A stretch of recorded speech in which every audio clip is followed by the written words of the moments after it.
할렐루야. 네, 오늘 밥 맛있게 드셨습니까?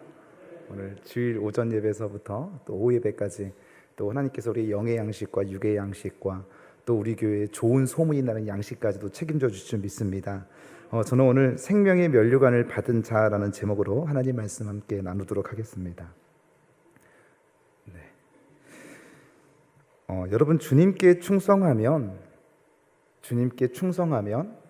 세상적인 형통과 축복을 누리게 될 것이라는 이 기복주의의 신앙에 빠져서 살아가는 사람들이 꽤 많이 있습니다. 하지만 그렇게 기복주의의 신앙에 빠져 살아가지 않고 있어도 우리는 부지불식간에 우리가 주님께 충성하면 주님은 내게 많은 물질적인 축복을 주실 것이라는 생각을 우리는 암암리에 하고 있습니다. 그러실 수도 있고 또 아니실 수도 있습니다. 실제로 충성스럽게 이 교회를 섬기시던 한 집사님께서 신방 중에 제게 이런 질문을 하신 적이 있습니다. 목사님, 제가 지금껏 주님께 충성했는데 제게 남은 것은 가난과 고난뿐입니다. 실제로 이 집사님은 굉장히 주님께 헌신했고 충성했을 뿐만 아니라 가난한 삶을 계속 영위하고 있었고 엄청난 고난 가운데 서 계신 분이셨습니다. 남편이 정말 속을 많이 썩였을 뿐만 아니라 자녀들까지도 얼마나 이 집사님에게 많은 어려움을 안겨줬는지 모릅니다. 날마다 눈물로 기도로 살아가시는 분이셨습니다. 우리는 예수를 믿으면 세상적인 형통과 축복을 경험하게 될 것이라는 생각을 늘 우리의 암암리 가운데 하지만 실제로 우리의 삶 가운데 더 많은 역경과 고난과 가난이 우리의 삶을 엄습해 올 때가 많은지 모릅니다. 오늘 본문에 나오는 서머나 교회가 그랬습니다. 이 서머나 교회는 누구보다도 주님께 충성스러운 교회였습니다. 하지만 그들에게 방금 전에 말씀을 드렸던 것처럼 그 충성스러웠던 교회 가운데 남아있는 것은 환난과 궁핍밖에 없었다고 오늘 사도 요한은 그렇게 기록하고 있습니다. 그래서 주님은 이 사도 요한을 통해서 이들을 위로하기 위해서 편지를 쓴 줄 알았는데 오히려 더 어쩌면 상처받을 수 있는 이 편지를 주님께서 요한을 통해서 쓰게 됩니다. 그 서머나 교회에 쓴 편지가 오늘 본문 요한계시록 2장 10절 말씀입니다. 우리 한번 같이 읽어보겠습니다. 같이 읽겠습니다. 시작. 너는 장차 받을 고난을 두려워하지 말라. 볼지어다 마귀가 장차 너희 가운데에서 몇 사람을 옥에 던져 시험을 받게 하리니 너희가 10일 동안 환난을 받으리라. 내가 죽도록 충성하라. 그리하면 내가 생명의 관을 내게 주리라. 뭐라고 말씀하십니까? 주님을 섬기는 것이 여전히 힘들다 할지라도 죽도록 충성하라고 얘기하고 있습니다. 아니 도대체 무슨 말씀일까 이게? 이미 여러분 서머나 교회는 주님께 칭찬을 받는 교회였습니다. 너무나 충성하고 있었던 교회였기 때문에 이 주님의 칭찬을 받고 있었는데, 그러면 이 사도 요한을 통해서 위로를 받아야 되는 얘기가 뭐냐면, 야, 너 정말 수고 많이 했다.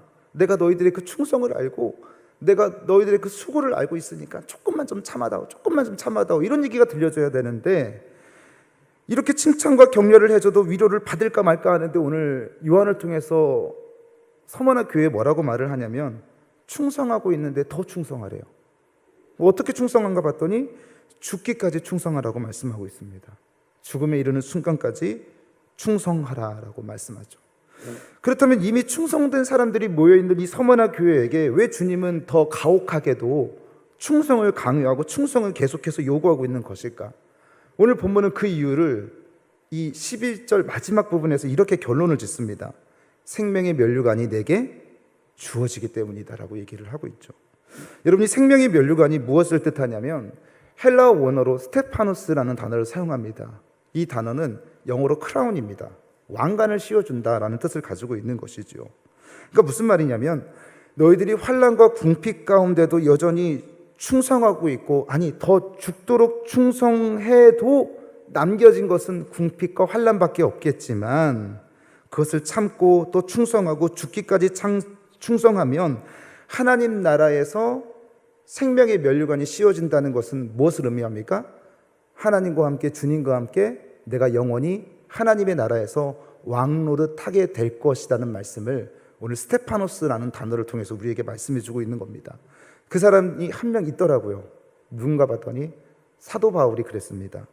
사도 바울은 이 세상에서 자신이 당한 고난 때문에 성경의 어느 한 구절에도 원망하거나 불평하거나 그런 얘기들이 한 번도 없습니다. 장차 받을 영광과는 좋게 비교할 수 없는 영광이 있기 때문에 죽도록 충성함으로써 그 믿음의 길을 걸어갔던 사람이 바로 사도 바울이었는데, 이 사도 바울처럼 이 서머나 교회에게 이렇게 지금 주님은 얘기하고 있다고 우리에게 말씀하고 있는 것이죠. 여러분, 토요일날 이 남전도의 조찬기도회로 오랜만에 황악산에 올라가서 여주 시내의 모습을 보니까 참 운무가 경치가 너무나 예쁘고 아름답더라고요. 그리고 내려와서 식사하고 돌아가서 보니까 아까 봤었던 운무가 순식간에 다 사라져 버렸어요. 성경에서도 얘기하잖아요. 우리가 잠시 있다 사라지는 그 왕개와도 같은 인생인데, 이 세상에서 떵떵거리고 사는 것이 잘 사는 인생이 아니라 오늘 서머나 교회 성도들처럼 잠시 이 땅에서 내가 예수를 믿는 것 때문에 핍박을 당하고 환난 가운데 있고 또 궁핍감 가운데 빠져 있다 할지라도 주님께서 우리에게 씌워주시는 그 왕관으로 인하여서 우리가 영원히 하나님과 함께 왕노릇하는 인생이야말로 행복한 인생이 아니겠습니까? 방금 전에 특송을 찬양하실 때 그것이 행복이라고 말씀하시고 그것이 간증하라고 하는데, 오늘 우리의 삶이 정말 주님과 함께 왕노릇하는 생명의 면류관을 씌워주는 그런 삶을 영위하게 되시는 저와 여러분 되시길 주님의 이름으로 축복합니다. 자, 그렇다면 우리가 어떻게 죽음에 이를 때까지 충성할 수 있는 것일까요? 첫째는요, 죄송합니다. 무거운 주제를 말씀을 드려서 고난을 각오하셔야 됩니다. 고난을 각오해야 된다.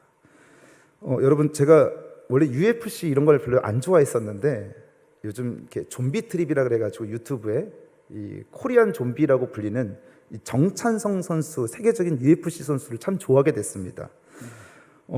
왜냐하면 이 TV 프로그램에서 너는 내 운명이라고 하는 프로그램에서 이 정찬성 선수가 세계적인 선수인데, 이 대회에 나가는 영상과 그 모습의 일련의 시간들을 가족들과 함께 보내는 그 모습들을 통해서 TV에 방영이 된 적이 있었는데요.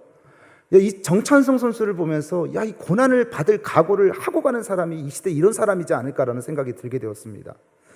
TV에서 이렇게 나오더라고요. 이제 시합을 준비하기 위해서 정찬성 선수가 이제 하는 훈련이 있었는데, 먼저 그가 고난에 익숙해지도록, 고통에 익숙해지도록 엄청난 무게가 실린 공을 이 정찬성 선수가 누워 있으면 트레이너가 몇 킬로짜리인지는 모르겠습니다. 이 복부에다가 가격을 하는 거예요. 팍 던지는 겁니다. 그러면 정찬성 선수가 그걸 맞고 윽 하고 일어나서 또 그 공을 가지고 트레이너에게 던져주면 그 공을 또 트레이너는 탁 던져서 이렇게 또 윽 하고 그러면 또 이걸 주고 계속 이 훈련을 반복하는 거예요. 그 옆에서 바라보는 아내의 눈빛이나 많은 사람들이 안쓰럽게 쳐다보는 거죠. 그러니까 왜 그런 훈련을 하나 물어봤더니, 웬만한 타격이 와도 고통을 견딜 수 있는 훈련을 계속 단련시켜서 훈련한다고 얘기를 하는 거예요. 진짜 엄청난 고통과 고난을 각오하지 않으면 이 견딜 수 없는 훈련이 바로 이제 이 시합 준비하는 거였습니다. 그런데 그게 다가 아니더라고요.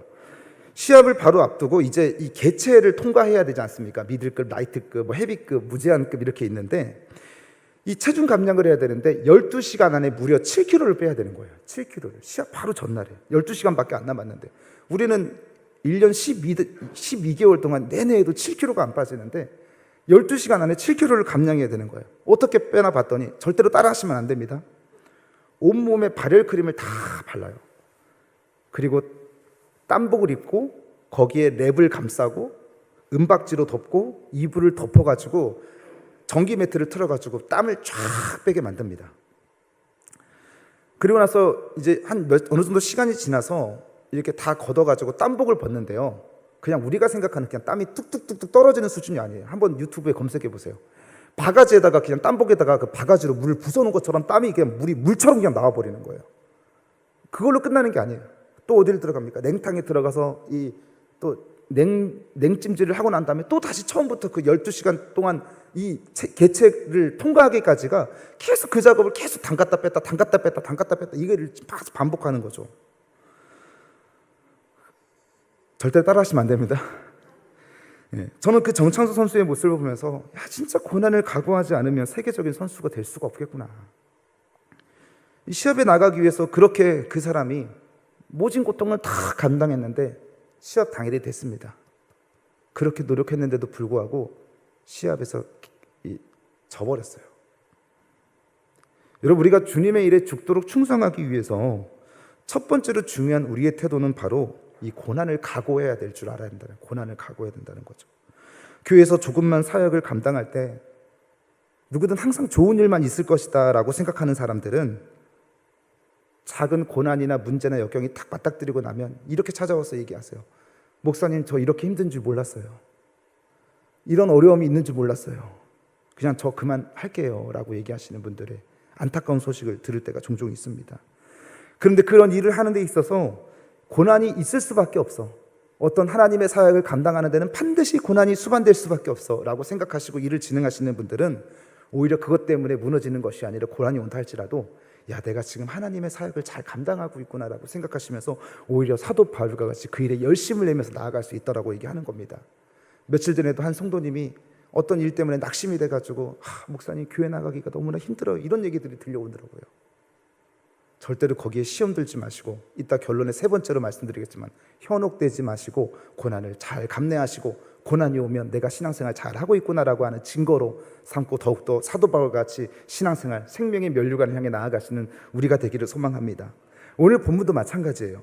이미 충성스러운, 아니 더 충성스러워질 서머나 교회에게 우리 주님이 뭐라고 말씀하시냐면 10절에 이렇게 기록이 되어 있습니다. 너는 장차 받을 고난을 두려워하지 말라.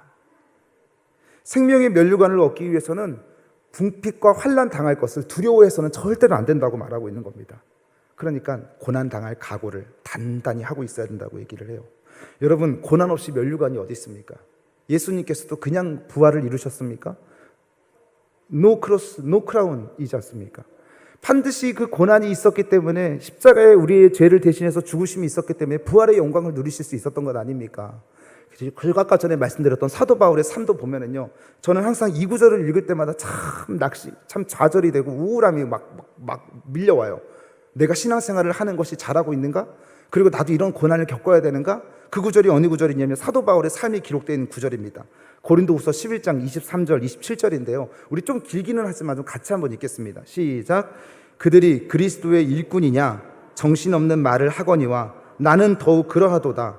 내가 수고를 넘치도록 하고 옥에 갇히기도 더 많이 하고 매도 수없이 많고 여러 번 죽을 뻔하였으니 유대인들에게 40에서 한한 감한 매를 5번 맞았으며 3번 태장으로 맞고 1번 돌로 맞고 3번 파선하고 일주야를 깊은 바다에서 지냈으며 여러 번 여행하면서 강의 위험과 강도의 위험과 동족의 위험과 이방인의 위험과 시내의 위험과 광야의 위험과 바다의 위험과 거짓 형제 중의 위험을 당하고 또 수고하여 애쓰고 여러 번 차지 못하고 줄이며 목마르고 여러 번 굶고 춥고, 하여튼 인생에 겪을 수 있을 만한 모든 고난들은 다 갖다 여기다 집어넣은 것 같아요.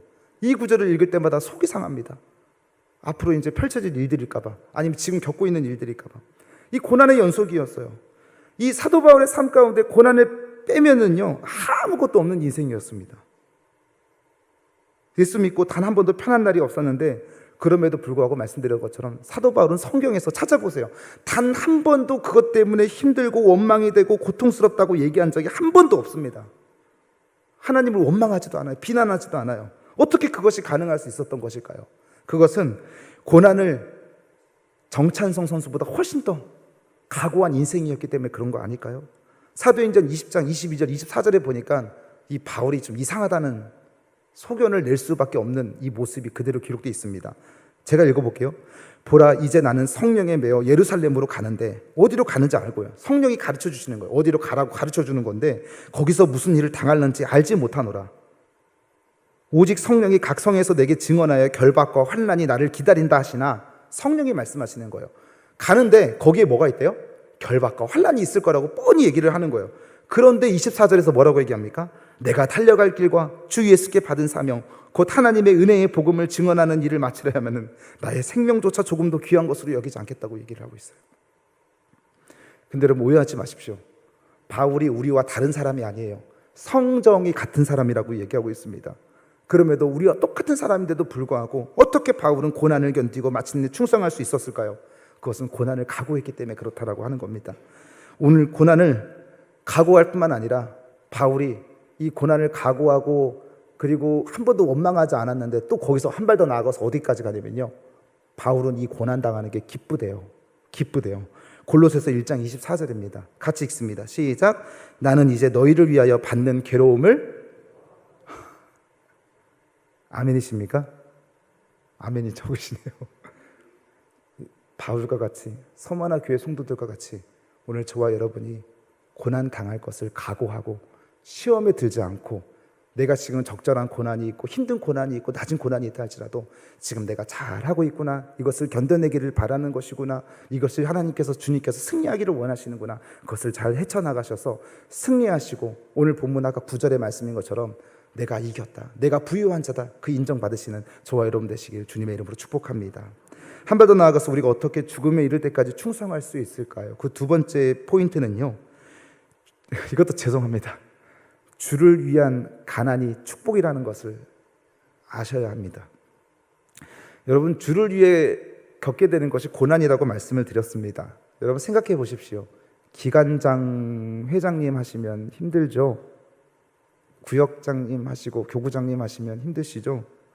식당 봉사 오늘 밥 맛있게 드셨지만 남전도회 분들이 힘들게 청소하시고, 식당 봉사뿐만 아니라 주차 봉사, 성가대, 주일학교 교사, 교회 여러 가지 봉사하시는 게 다 헌신과 고생이 필요합니다. 고난의 길일 수도 있습니다. 헌신하는 것 순간서부터 고난이 시작되는 거예요. 그렇기 때문에 고난 없이 신앙생활을 하시는 분들은 어떤 분들입니까? 그냥 교회에 오셨다가 가시는 분들이 이 신앙생활에 어려움 없이 하시는 분들이죠. 그냥 예배만 돌아가시고 나면 아무런 어려움이 없습니다. 고난이 없습니다.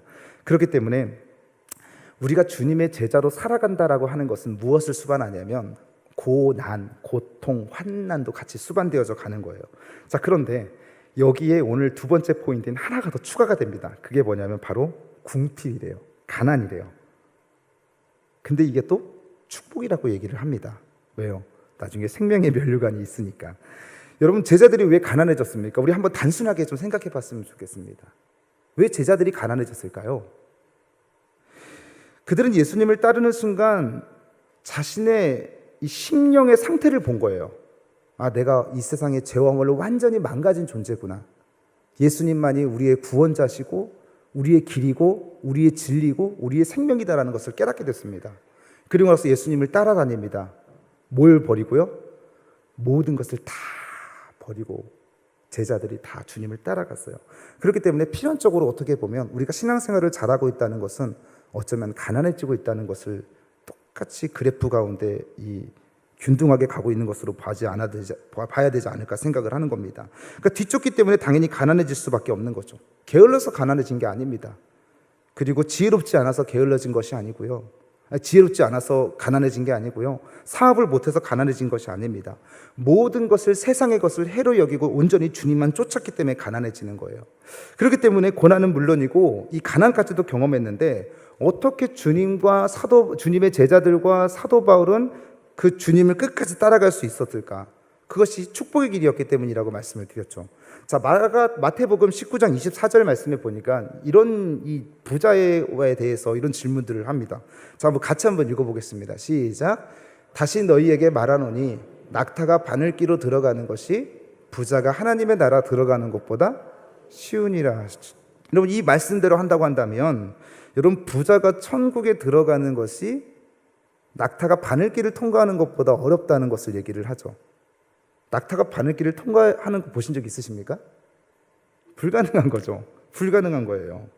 그렇다면 우리는 여러분, 부자가 되는 것을 기뻐해야 될까요? 아니면 고민해야 될까요? 우리가 정말 주님을 믿는다고 한다면, 주님을 따라간다고 한다면 우리는 한 번쯤 부자가 되는 것을 고민해야 되지 않겠습니까? 뭐 제가 고민한다고 해서 부자가 되는 것도 아니지만요. 예를 들어서 지금 옆에 앉아 계신 집사님께서 만약에 부자가 되셨다고 한다면 우리는 그분을 부러워해야 될 것이 아니라 어떻게 해야 되는 거예요? 걱정해야죠. 집사님 어쩌다 그렇게 부자가 되셨어요? 큰일 났습니다. 집사님 이번에 아파트가 새로 사셨는데 올라가셨다면서요. 이제 큰일 났네요. 어떻게 하시려고 그래요? 사업이 너무나 잘 되신다면서요. 이제 진짜 큰일 났습니다. 점점 주님과 멀어지시겠네요. 라고 한 번도 들어보지 않으셨죠. 염려하지 않는 거예요. 오히려 그렇게 말하는 것이 아니라 그분을 부러워하죠. 이 마음에는 여전히 그럼에도 불구하고 우리는 부자가 되는 것을 부러워하고 그렇게 되고 싶어하고 그리고 또 그렇게 원하고 살아간다라고 얘기하는 거죠. 그런데 오히려 우리는 부자가 되는 것을 염려해야 될 뿐만 아니라 가난, 주님 때문에 받는 가난을 복이라고 생각해야 되는 거예요. 오늘 본문대로 보자면, 오늘 본문 서머나 교회 성도들을 보자면 주님께서 단순히 엄포를 놓은 게 아니에요. 자, 왜 그러냐면 제가 말씀을 드릴게요. 오늘 산상수훈에서 예수님께서 어떻게 말씀하시냐면 마태복음 5장 3절에서 우리가 너무나 잘 아는 말씀입니다. 한번 같이 읽어볼까요? 시작. 심령이 가난한 자는 복이 있나니 천국이, 자, 여기서 심령이 가난한 자는 복이 있다고 말씀을 드렸습니다. 제가 아까 심령이라는 단어를 왜 썼냐면 예수님을 주와 그리스도로 영접하고 나서 내 심령의 상태를 본 거예요. 내 심령의 상태가 지금 어떤 상태입니까? 예수님을 만나니까 죄와 허물로 완전히 망가진 존재구나. 내 스스로는 도저히 나를 구원할 수 없는 연약한 사람이구나라는 것을 완전히 깨달은 사람만이, 그리고 주님을 영접한 사람만이 심령이 가난한 사람이라고 얘기를 하는 거예요. 자, 그러면 마태복음 5장 3절 말씀과 병행 구절이 있습니다. 자, 그게 뭐냐면 누가복음 6장 20절 말씀이에요. 아까는 심령이 가난한 자라고 얘기하고 있습니다. 똑같은 병행 구절이에요. 같이 한번 읽겠습니다. 시작. 예수께서 눈을 들어 제자들을 보시고 이르시되 너희 가난한 자는 복이 있나니 하나님 나라가. 그러니까 심령이 가난하다는 것, 지금 뭘 반증해 주고 있는 거예요? 심령이 가난하다는 것은 이 땅에서 가난하게 사는 것을 얘기해 주고 있는 거예요. 근데 그게 그냥 나의 지혜가 없어서 가난한 것을 얘기해 주는 것이 아니죠. 절대적인 빈곤을 얘기하는 게 아닙니다. 예수 그리스도로 인하여서 내가 그 사역을 감당하면서 믿음을 가지고 살아가면서 아까 나누고 베풀고 그리고 헌신하고 봉사하고 섬기고 이래서 그 주님을 따라가는 길에 우리는 가난해져야 된다고 주님이 말씀해 주고 있는 것이에요. 그렇게 말씀하시는 겁니다. 오늘 선문학 교회도 마찬가지였습니다. 요한계시록 2장 9절에 보니까 이렇게 기록되어 있네요. 내가 내 환난과 궁핍을 알거니와. 환난과 궁핍이 서머나 교회에 있었다고 얘기를 하는 거예요. 주님 때문에 가난해졌다고 얘기를 하는 거죠. 이들이 왜 가난해졌을까요?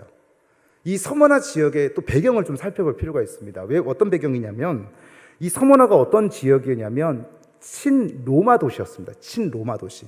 어떤 친로마 도시였냐면 이 서머나가 얼마나 로마를 좋아했냐면 로마 군사들이 싸우다가 지쳐서 추위에 떨고 있으면요, 이 서머나 지역에 있는 사람들이 자신의 겉옷을 벗어가지고, 겉옷은 굉장히 중요한 거잖아요. 그 당시에 겉옷을 벗어가지고 로마 군인들에게 덮어줄 정도로.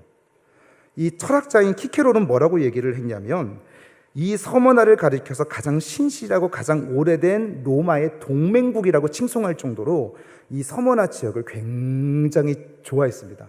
그러다 보니까 이 어떤 분위기가 사로잡혀 있겠어요? 서머나 지역에는 로마 황제 숭배 사상이 완전히 만연해 있던 곳이었습니다. 그러면 여기에서 로마 황제 숭배를 하지 않으면 어떤 어려움을 겪게 될까요? 제가 궁핍해지는 이유를 말씀을 드리는 거예요. 자, 그러면 이 서머나라는 도시에서 황제를 숭배하지 않고 예수님을 나의 주님이십니다, 예수님이 나의 구원자십니다, 이렇게 고백을 하는 순간 이 서머나 교회 성도들은요, 직업을 상실할 수밖에 없었습니다. 어떤 직업도 가지지 못하게끔 로마로부터 이 지역을 완전히 봉쇄해버린 거예요. 그리고 그들의 집과 토지와 재산을 전부 다 몰수를 해버렸습니다. 우리가 좀 상황이 다르기는 해요. 그렇기 때문에 이들은 예수를 믿는다라는 건 어떤 상황인 거예요? 가난해질래야 가난해질 수밖에 없는 것을 얘기를 해주고 있는 거예요. 그들이 실력이 없거나 문제가 있었기 때문이 아니라 황제를 숭배하지 않고 믿음을 지키며 여전히 주님께 충성스러운 그 믿음을 가지고 나아갔던 신앙의 결과였던 이 가난과 환난이었다고 얘기를 하는 겁니다. 자, 그래서 그런 서머나 교회에 오늘 주님께서 뭐라고 말씀하시냐면 네가 환난과 궁핍을 내가 안다라고 말씀을 하시는 거예요. 중요한 포인트입니다. 하나님이 그들의 마음을 알고 계시대요. 알고 계시대요. 알고 계시대요. 오늘 혹시 우리가 예수를 믿는 것 때문에 가난하고 힘들어져서 오늘 혹시나 절망 가운데 있으신 분들이 있다고 한다면 오늘 주님이 이렇게 찾아가셔서 위로하신대요. 내가 내 환난과 내 궁핍을 내가 잘 알고 있다. 내가 잘 알고 있다. 제가 잘 알고 있다. 그 주님이 알아주시는 것만으로도 우리에게 큰 위로가 되는 것 아닙니까? 근데 위로가 되어져 아는 것만으로도 위로가 되는데 주님이 뭐라고 말씀하시냐면 생명의 면류관을 내게 씌워주겠다. 왕노릇하게 하겠다라고 우리 주님께서 말씀해주고 있는 겁니다. 오늘 저와 여러분 모두가 참 불편한 좀 무거운 말씀을 좀 드리기는 하지만 주님으로 인한 환난 그리고 그런 궁핍 가난 닿는 것을 괴롭게 여기지 마시고 주님의 기쁨으로 살아가시는 우리가 되시길 주님의 이름으로 축복합니다. 마지막으로요, 어떻게 우리가 주님의 죽음에 이를 때까지 충성할 수 있는 것이냐면 세 번째는 살아계신 주님의 음성에 귀를 기울여야 된다고 얘기하는 겁니다. 살아계신 주님의 음성에 귀를 기울여야 된다. 여러분, 주님을 위해서 충성을 하다가 고난과 가난을 겪게 되면 반드시 따라오는 게 있습니다. 주변 사람들이 한두 마디씩 얘기를 하세요. 그게 뭐냐면 온갖 거짓과 비방으로 수군수군대는 사람들의 소리를 듣게 되죠. 내가 신앙생활을 잘하고 궁핍함과 환난을 겪게 되면 주변 사람들이 뭐라고 얘기하냐면 아니 예수 믿어서 잘된 게 뭔데? 라고 물어보세요. 심지어 자녀들도 얘기를 해요. 심지어 나의 부모님도 그런 말씀을 하실 때가 종종 있습니다. 여러분, 그런 비방하는 말을 들으면 어떻습니까? 우리의 마음이 요동이치죠. 속상해요.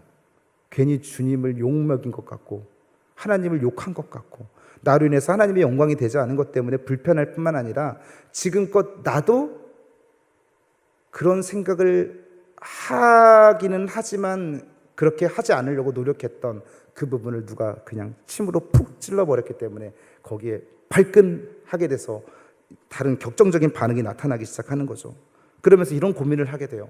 내가 주님께 정말 충성했는데 예수님은 왜 나에게 가난과 고난을 물려주시는 걸까? 왜 이런 비방하는 소리를 사람들로부터 하여금 듣게 하는 걸까? 이런 고민이 요동을 치기 시작하는 거죠. 우리들도 그러는데 이 서문화교회 성도들은 어떻겠습니까? 요한계시록 2장 9절에 이렇게 기록되어 있습니다. 자칭 유대인이라 하는 자들의 비방도 알거니와 라고 얘기를 하는 거예요. 지금 누가 비방한대요? 유대인들이 지금 비방하는 거예요. 여러분, 유대인들이 어떤 사람들인지 아시죠? 예수님에 대한 적개심을 가지고 있는 사람들이고 기독교에 대한 적개심을 가지고 있었던 사람이었습니다. 바리새인과 서기관과 제사장들이 유대인들이었고 이 유대인들의 적개심을 통해서 사도 바울을 향해서 따라다니면서 이고니온에서 안디옥에서 루스드라에서 데살로니가에서 쫓아다니면서 이들이 바울을 죽이려고 했을 뿐만 아니라 그 지역의 그리스도인들을 색출해가지고 초토화시켜서 정말 고통스럽게 살지 못하게 만든 사람들이 바로 이 유대인들이었습니다.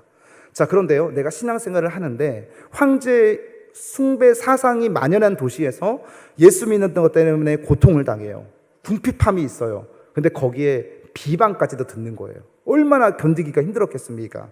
자, 그런데 거기에서 안 그래도 로마 숭배 사상 때문에 힘들어 죽겠는데 이 서머나 교회 성도들을요, 이 유대인들의 그런 비방으로 인해서 철저히 사회적 고립을 당하게 됨으로 말미암아 그 어떤 사회활동도 가능하지 못했던 사람들이 바로 서머나 교회 성도들이었어요. 그것을 보시고 충분히 충성하고 있다라고 얘기하는데 오늘 주님이 뭐라고 얘기하니까 더 충성하라고, 죽도록 충성하라고 말씀하고 있는 겁니다. 얼마나 속상했을까요? 완전히 마음이 무너져 내리지 않았겠습니까? 근데 주님이 뭐라고 얘기를 하냐면 정말 중요한 얘기예요. 자, 2장 9절 말씀 한번 볼까요? 같이 읽겠습니다. 시작. 자칭 유대인이라 하는 자들의 비방도 알거니와 실상은 유대인이 아니요. 뭐래요? 유대인 뒤에서 사단이 역사하는 일이라고 하는 거예요. 사단이 얘기하는 거예요. 저 집사님이 갑자기 나한테 왜 저런 말을 하지? 내가 저 얘기 때문에 속상한데? 정말 잘 알고 지냈던 친했던 사람이 그런 얘기를 했다라고 하는 건 그분이 한 게 아니에요.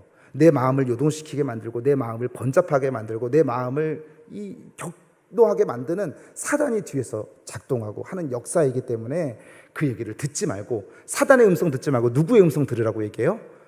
성령이 하시는 음성을 들어라. 그래서 마지막에 뭐라고 얘기하냐면 요한계시록 2장 11절에 이렇게 기록합니다. 같이 읽습니다. 귀 있는 자는 성령이 교회에게 하시는 말씀을, 누구의 말씀을 들으래요? 성령의 말씀을 들으래요. 오늘 저와 여러분 모두가 혹여나 누군가에게 비방으로 인해서, 누군가에게 말의 상처로 인해서, 누군가에게 행동의 상처로 인해서 상처받아가지고 좌절하고 우울하고 왜 이 말이 일주일 내내 떠나가지 않고 그 말이 막 맴돌고 고통스러워서 고민하신 분들이 있다고 한다면 여러분 그 유대인들이 하는 말이 아니래요. 유대인도 뭐 우리들한테 별로 좋은 입장은 아니었지만 사람이 하는 말이 아니래요. 혹여나 부부싸움 한 사람들, 혹여나 어려운 가운데 진짜 친했던 사람들이 얘기하는 것, 그 사람이 그냥 한 얘기가 아니에요. 우리의 마음을 요동시키고 우리의 마음을 불쌍하게 만들고 고통스럽게 만들고 괴롭게 만들려고 하는 사단의 작전인 줄 여러분 기억하시고, 그 사단의 음성을 듣는 것이 아니라 하나님의 음성을 듣기를 갈구하며 살아가시는 저와 여러분 되시기를 주님의 이름으로 간절히 축원합니다. 그러면서 이 모든 환난과 고난을 견디는 사람에게 우리 주님이 뭐라고 말씀하신지 아세요? 네가 지금 이 땅에서 고통과 고난과 비방을 듣는 것 때문에 너무나 힘든 것 같지? 아니야. 그런 것처럼 보여도 실상은 너가 부유한 자야. 실상은 네가 승리한 자고, 실상은 네가 이긴 자고, 실상은 너가 복된 자야. 그 칭찬을 서머나 교회에 뺏겨서는 되겠습니까? 우리 여주성결교회도, 우리 또 십산여전도의 성도님들 가운데서도 그런 은혜를 누리면서 힘들고 어렵고 지치지만 우리가 생명의 면류관을 받아서 천국에서 다시 만나는 기쁨으로 왕노릇하는 저와 여러분 되시기를 주님의 이름으로 간절히 축복합니다.